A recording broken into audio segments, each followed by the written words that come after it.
Oke, di sini saya akan bahas untuk soal nomor 8 itu soal persamaan linear dua variabel. Ya, di sini dia ngomong sistem persamaan ya. Nah, kalau sistem persamaan, ingat itu kita pakai caranya substitusi dan eliminasi ya. Nah, biasanya yang awal itu eliminasi dulu, baru disubstitusi. Yang mana yang dieliminasi atau disubstitusi? Biasanya variabel-variabel yang ada angka berdiri sendiri tanpa variabel. Contohnya apa yang ini? 4 tanpa variabel, 13 tanpa variabel. Nah, biasanya kayak gitu, angka-angka kayak gitu bisa kita gunakan. Kalau di sini kan nggak ada nih angkanya, karena ini juga yang dicari. Ya. Nah, pertama kita tulis aja dulu persamaannya. 4x ditambah 3y sama dengan 13. Yang kedua, x ditambah y sama dengan 4. Nah, di sini kita bisa pertama kali yang kita lakukan tuh eliminasi. Eliminasi yang mana itu bebas, mau x atau yang y. Misal kita di sini mau eliminasi yang x-nya. Mengeliminasi artinya menghilangkan x-nya. Ya, caranya gimana?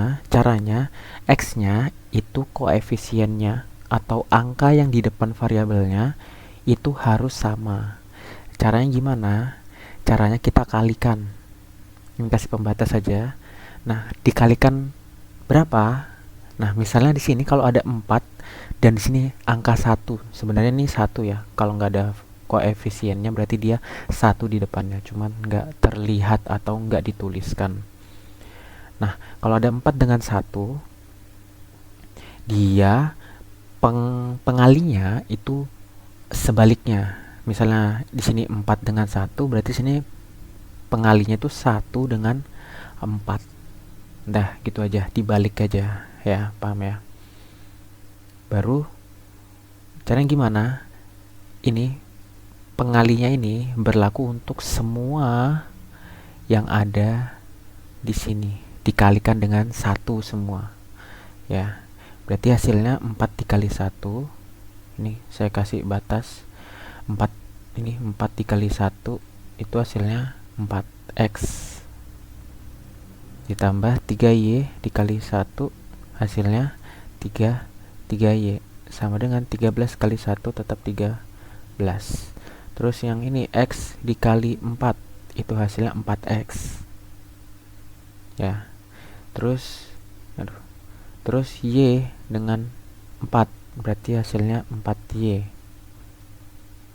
sama dengan 4 kali 4 itu 16. Nah, di sini proses eliminasinya. Eliminasi untuk menghilangkan x-nya yang ini. Nah, caranya gimana? Biar hilang, berarti kan kita harus menggunakan operasi pengurangan. Kenapa? Karena 4x dikurang 4x nantinya, ini 4x kurang 4x itu habis. Kalau kalian tambahkan, itu nggak hilang nanti, malah bertambah x-nya. Jadi disesuaikan. Misalnya kalau dia negatif ketemu positif, misalnya 4x atasnya negatif 4x, baru yang bawahnya 4x, berarti operasinya itu harus kalian tambah. Kenapa? Ini utang, terus ditambah dengan ini uang, ya, itu hasilnya habis, ya. Jadi kalau misalnya ada negatif dengan positif, berarti harus ditambah. Kecuali kalau ada negatif dengan negatif, 4x dengan negatif 4x. Nah, ini harus dikurang. Kenapa dikurang? Biar ini kan kalau kita tulis ke samping, sebenarnya tulisannya kayak gini, 4 negatif 4x, ini dikurang nih negatif 4x. Negatif 4x gini ya. Nah, negatif ketemu negatif itu hasilnya positif. Berarti bisa ditulis gini, negatif 4x positif 4x itu hasilnya 0. Kenapa? Karena utang dengan uang, hasilnya 0 ya. Jadi kalau mau ditambah itu ketika salah satunya aja yang negatif. Kalau mau dikurang itu ketika dua-duanya positif, kayak gini contohnya.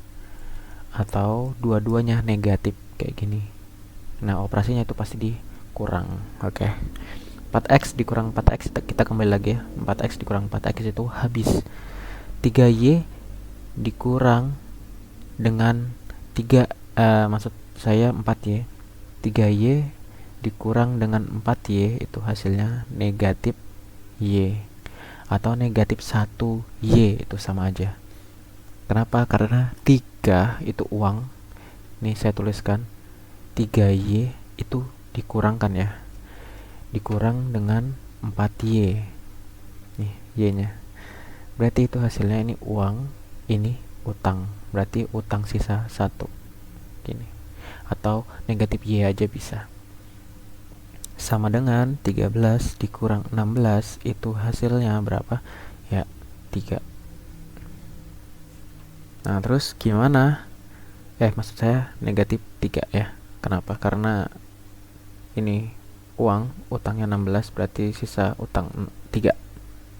Kalau tulis kayak gini, 13 dikurang 16, nih uang, ini utang, berarti sisa utang 3. Oke, sisa negatif 3. Berarti y-nya kita ini semuanya dikalikan dengan negatif ya.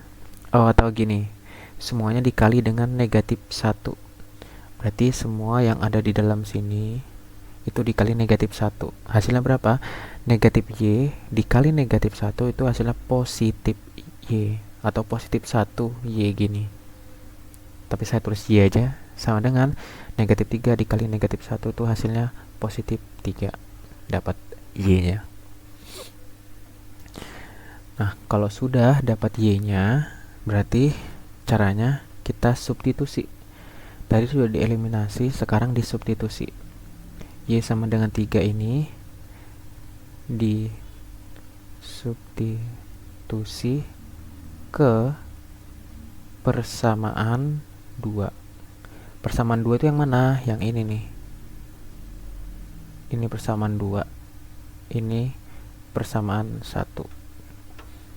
Nah, kenapa kok saya substitusi ke persamaan 2? Karena saya melihat persamaannya itu simple, cuma x dan y.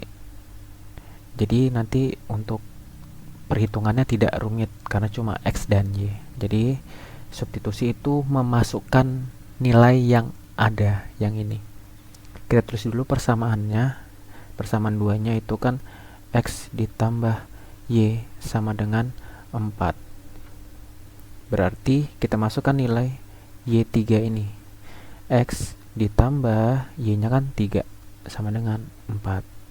X-nya baru 3-nya yang ini kita pindahkan ke sebelah kanan. Berarti 4 dikurang 3. X-nya sisa 1. Dapat.